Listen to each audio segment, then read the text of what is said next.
We are we are here with Dr. Marks. Today we're talking about potty training, and we're going to talk about it in 20 minutes. So we're going to give you some tips. Well, she's going to give you some tips on potty training, because I know we've had a lot of people who have gotten puppies recently, or maybe you've had a puppy for a while and they were doing fine, and then maybe they regress a little bit. So I'm just going to go ahead. If you have any questions, drop them in the chat, either in Facebook or if you're on the Zoom on Zoom, and we will get to them at the end. But I'm going to go ahead and let Dr. Marks take it away and learn all about potty training. Sounds good, Erica. Hi, everybody. Yeah, this is probably, if not the most asked question, maybe definitely top 3 of new moms and dads with brand new puppies or rescued adult dogs, or just, in general, when they're having regression at home. How do we effectively potty train a dog? And I will tell you this, I'm going to do this in about 20 minutes and realize that this is probably the most widely accepted technique that I'm going to teach tonight. And there are variations on this. And certainly every dog, just like every human, is a little bit different. We have different genetics, we have different learning styles. We certainly have different pre-existing experiences that can make some of these a little more challenging. So yes, while I'm going to teach this, and I want everyone to realize that potty training isn't necessarily as hard as it sounds, there are going to be some outliers, and we're here to help you with those too. If your dog or your puppy is defying every little tip and trick that I give you tonight, we will find some other things to work on with you. But I want to start by showing this picture because I think for many people, seeing your puppy having accidents in the house brings a lot of emotions. So we often can feel frustrated, annoyed, lose our patience. We can maybe get angry, even not on purpose, right? But at our puppy. But we have to remember that puppies also feel things when they realize that there is something going on with our bond. Meaning, if my puppy was looking at me and I'm upset, I'm acting different body postures, different tone to my voice, they sense anxiety, they sense frustration, they sense a change in how you feel.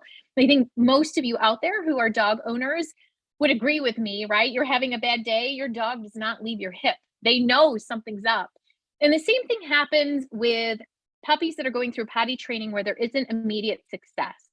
There is definitely some tension that can develop in that bond. So I want everyone to start thinking about potty training, most importantly, with an ounce, maybe more than an ounce, a couple ounces of patience. That it does take some time. This is not something that happens in one day. It does take some time to do this. There can be accidents. In fact, I have yet to hear of a pet parent or client of mine in the last 20 some years where there hasn't been a single accident. It happens. Even to veterinarians, it happens. So, but think about having patience and realize that the calmer we can stay, the less emotion that we can generate from this, meaning just going into this as truly a training process and not letting our emotions get too involved, the quicker it will happen and the better your puppy will feel, and you will feel too. So just to kind of get us in the right frame of mind for learning. Okay, so when we think about the process itself, there's really 5 steps that we want to think about anytime we're setting up for house training, whether you have your puppy now or you're thinking about getting a puppy. And here are the 5 that we're going to talk about tonight. The first is you've got to look at your schedule and you've got to figure out how to put in time blocks for your puppy to go outside. And we'll explain more specifics about that. But if you're going to be traveling for 3 weeks and you have no one to help with your puppy, it's not probably the best time to bring a puppy into your home. Really got to think about your routine, think about your schedule, your work schedule. Are you working from home? Do you have someone assisting you? Do you have a roommate, a spouse, a partner, somebody who can help with that? Because the time blocks are essential. The second is our feeding schedule has to go along with our training schedule. And I'll go over what that means too. And then the third is the dreaded 5-letter word, right? The crate. How do we implement that safely and in a positive way? The fourth is all about rewards. Puppies need rewards. It doesn't always have to come in the form of food, but they absolutely need rewards. And the fifth is, how do we read puppy? Meaning, how do we understand the body language? Our puppy is trying to tell us, I have to go outside, mom. I have to go outside, dad. And read it quick enough to understand in the moment, this is what our puppy is communicating to us, so that we reward that communication so they continue to tell us later in life. So let's start first with the time blocks, with potty time outside. The rule of thumb is if your puppy's under 12 weeks of age, they really need to go out every 1 to 2 hours during the day. And if they're over 12 weeks of age, about every 2 to 4 hours, depending on the size of your puppy. So again, rule of thumb, not every puppy fits this, but that's on average. They also, on average, have to potty after they sleep, when they wake up, after they're done playing, or after they're done eating and drinking a meal. So keep that in mind when you're looking at your day. How do I time block this so that I'm prepared when my puppy gets up, slept, right? They need to go outside. After my puppy has breakfast, they've just eaten, they need to go outside. And then every 1 to 2 hours during the day, outside of meal times, before bed. That is essential to think about, because if we don't plan for that, we often take them out too little, and then we end up with accidents in the house. And when you're taking your puppy outside, I'm going to encourage you, even if you have a patio or a fenced-in backyard or some enclosed space, I want you to do this with your puppy on a leash. This is a great time for them to get socialized to having a leash on, having a harness on, collar on, and also learning to walk with you. So kind of it's a dual purpose time to go outside, make sure even if it's enclosed and you're hoping to just open your sliding back door and let your puppy run out, that it is on leash until they have this down. And then the final thing about this potty time is it's imperative that everyone that's going to be handling your puppy have a 2-word command every single time. So it's usually your puppy's first name or nickname that you're going to call your puppy, and then the command for outside. So an example, if this puppy was Franklin, I'd say, Franklin, potty. And everyone who does this with your dog will use the same command. So as soon as that puppy wakes up in the morning and I open up the crate, the leash goes on and I say, Franklin, potty. Now, an 8 or 10-week-old golden retriever puppy like this one here, Franklin may have absolutely no idea what that means yet. So it's okay to carry them outside, out the same door with Franklin, potty. And we'll talk about what happens outside in a second. And then carry them back in, because they might take a lot of time, right, as puppies typically do, to meander through the house and find the outdoor space. So it's okay to do that until they're old enough and in a routine enough, right, with consistency, to realize when mom comes in here and puts this leash on and says, Franklin, potty, I walk to the door and go outside and I get a yummy reward or a treat, right? So again, time blocks are imperative, as is leash and that 2-word command. The second thing that's imperative about this that will help you is to make sure that your meal times are connected to your training times. So what do I mean by that? When puppies eat or drink, very quickly afterwards, usually within 10 minutes, they do have to go to the bathroom. So if we can schedule our meal times too, so 2 times a day, typically for puppies, if you have a toy breed or a smaller breed that tends to snack more, 3 times a day is okay. But if we schedule it the same time each day, that gives us more chance of predictability of when they're going to need to urinate, right? So if every day you feed at 8, you can usually guess around 8:10, 8:15, your puppy's going to have to go potty. Same time at night, right? 5:30 or 6. This predictability will help you as you start to take away some of the necessities of immediate potty training like we're talking about, and also help your puppy, again, thrive on routine. And yes, just like young children, puppies do thrive when they have the same routine and expectation every day. It helps them understand what their place is in the world and in your home and what they should be doing. Now, the third thing is, and this is a question I get asked nearly every day, do I have to use a crate to house train my puppy? And I will say the overarching answer, majority of the time, is yes, I would encourage it, as would most veterinarians, for a lot of different reasons. One is we want to create a safe space for your puppy, not a punishment place, not a timeout place. This is a place that hopefully your puppy will choose to be in, because dogs are den animals. In theory, and historically and innately inside their bodies, they like to be in a place where they can snuggle, feel safe, and sort of purvey their environment in a way, right? They also typically, as den animals, will not sleep or eat space they eliminate, meaning that when we train them in a crate, they don't like to urinate and then lay in it, right? So it is a natural discouragement to your puppy from urinating in that same space. Now, crate size, as I'm sure many of you have heard, is incredibly important. So puppies should only have enough space to stand up, turn around, and lay down in, not where they can lay in the back part of the crate and then urinate in the front part and then just walk back to the back. If you have a large crate, let's say you have a Great Dane puppy, you're expecting rapid growth, most of those crates now come with dividers where you can make it smaller until your puppy is big enough to actually maintain that crate size. So crate, again, should be a safe space. That crate door, when your puppy's not in it, your crate should be open. Should have nice bedding. It should be where you reward with treats, maybe a new toy, a puzzle feeder, a Kong with frozen peanut butter, something so that puppy says, wow, I want to go into my crate, not where they're being kind of shoved into the crate or they're crying constantly, or again, you've made it a punishment or timeout area. The fourth part of that 5-step process is be your puppy's cheerleader. They need it.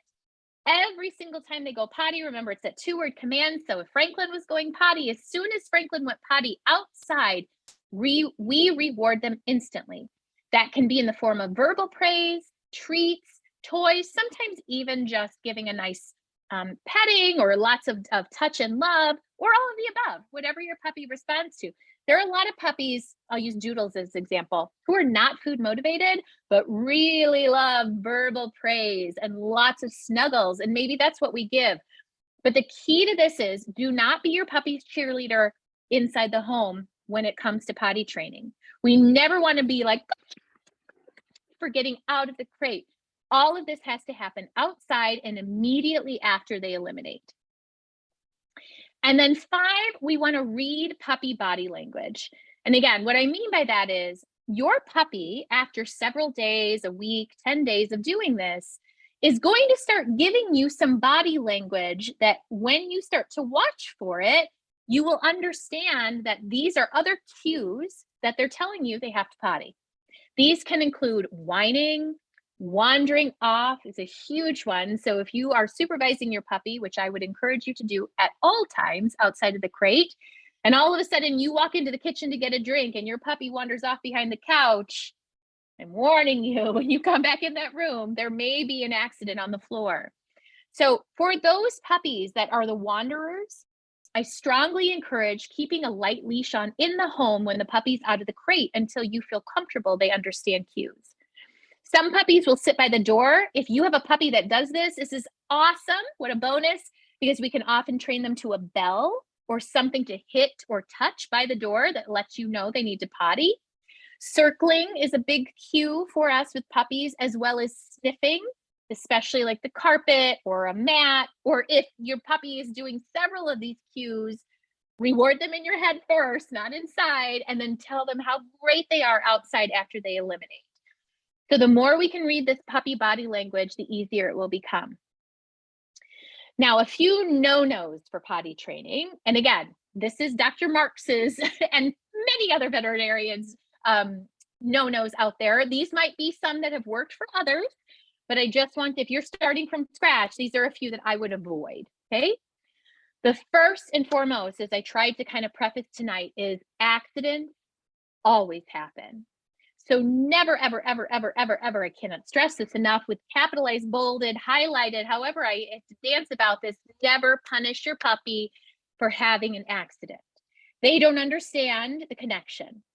So what we used to think, and this is many moons ago, that there were ways that if your puppy had an accident, we could do any of the following. We could take a spray bottle and spray them in the face with it, take a newspaper and smack them in the nose with it, or actually take their face and rub their nose in the urinary accident and start to yell loudly and with a negative tone, or shove them in the crate as a timeout space.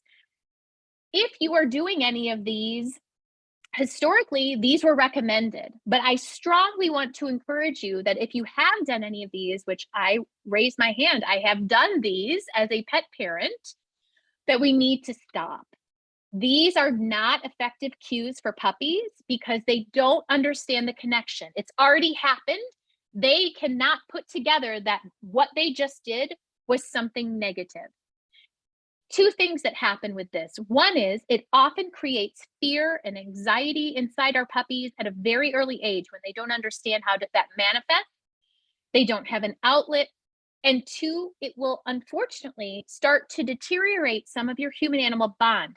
This is the time with a brand new puppy, you want to build trust and create that snuggly loyalty between the two of you, not create distance.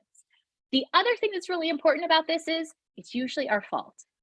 We've either left them in the crate too long, we ignored their body language, we didn't keep a schedule, we were inconsistent. We, instead of saying Franklin potty, said, Franklin, let's go outside and maybe we'll go for a walk and maybe we'll potty. And your puppy didn't understand that command because they understand 2 words. Or maybe you rewarded them inside the house. We're all human and it happens, but it happens for them too. So never, ever, ever, ever punish your puppy. There's usually a reason behind it. Not following a schedule is another big reason potty training fails. I get it. I am a busy mom of 3. I'm a working mom. Life is crazy, and trying to stick to the same routine every day can be very challenging. That's why I encourage everybody to think about this proactively before they have a puppy and to get a village. Rely on people so that if all of a sudden your day gets crazy, somebody gets sick, you have to go out of town, whatever, stuff happens. You have someone else who can help with consistency, because the more we stick to a routine, the faster this will go and the less we have to rely on sticking to the schedule. And remember, that counts for meals too. And the third question that I always get to, especially with small breeds, and I live in Chicago, so at urban dogs, puppy pads, and if you live on the 36th floor of a condo building, you don't want to sit for the elevator all the time. The question is, what about puppy pads? Can I use them instead of a crate? Couple things. They are not a substitute for a crate by any means, shape, or form. They don't create the den space. They're not a safe space. They are typically more interesting to eat, as this puppy is showing us.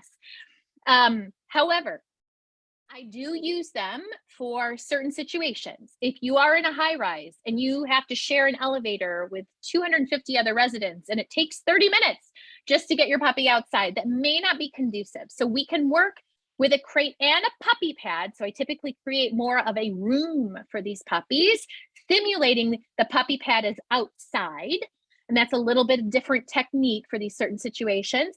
Or if you are adopting, let's say, a senior or geriatric dog that has a mobility deficit, it's really hard for them to get outside, or they have severe social anxiety or stress where being outside creates a lot of fearful responses.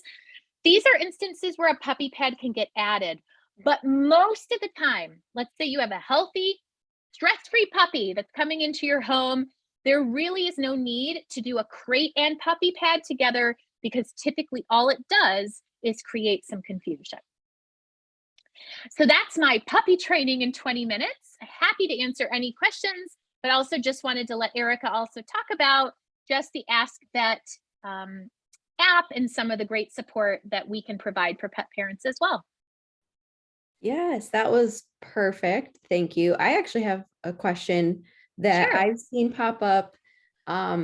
If you are adopting an older dog, could these tips and essentially 5 steps work for a adult dog? So a 1 or 2-year-old dog who's out of the puppy stage, would this essentially 5-step process work for them as well? Yeah, that's a great question. And often it does. The caveat to that is, if you're adopting, and this often happens with rescues, not from a breeder, right? They've had an experience to life that most of the time we're unaware of, right? So we don't know where they crate trained. We don't know their experience in the crate. We don't know how they feel in the crate. And we often recommend test times in the crate itself, because many of these dogs have been kenneled in shelters, have been rescued from a stray situation and kind of shoved into a travel crate. They don't have a positive association with a crate. And if we force dogs who have crate anxiety to be in crates, that is when we see severe separation anxiety consequences. Some of these dogs will bloody up their feet. I've had dogs break their teeth off in a crate, right? But again, this is a special situation where dogs have had previous history where they haven't had a positive crate training experience. So if they have, right, they do fine in a crate, this 5-step process absolutely will work. But if they have crate anxiety, that's when you need to talk to your veterinarian about some other alternative strategies. Maybe an X pen, which is a larger sort of ring without a top that acts sort of like a crate, but isn't as confining. So it doesn't create sometimes the same stress. Sometimes we need to give them situational medication to relax in a crate. And sometimes we rely on puppy pads or other types of alternative training. I would say that's not as common as you would think. Most dogs will eventually find safety in a crate, but your veterinarian is a great source, as is the AskVet care coaches, to help you through some of those strategies. Perfect. That was perfect explanation. So yeah, as far as the AskVet app, you have the Clubhouse community, which if you're watching in the Clubhouse, you're already here. If you are on Zoom, you can join, just ask in the chat and I will give you the link so that you can join the Clubhouse. But we also have the amazing care coaches who are there to help you with every step of the process, from puppy through senior dogs and cats. If you're having any issues, they're there to help behavior wise, as well as we have the vets there 24/7. If you have any health concerns, questions, and you have a membership, you are able to use your app to essentially get help that you might need. We also have our personalized pet plans that the care coaches provide so that you and your pet can be happy, healthy, and on the right track for whatever your pet may need, depending on their lifestyle. If you have any questions about that, just ask me below in the chat on Facebook or in Zoom, and I will reach out and give you every step that you need so that you can become an AskVet member. And if you have any questions about potty training, ask them below and someone will get back to you so that your questions are answered. And that is all we have. I'm ready if you are, and we will let you have the rest of your Sunday night. Thanks, guys. All right. Thanks, everybody. Have a great night. Have a good night, guys. Bye.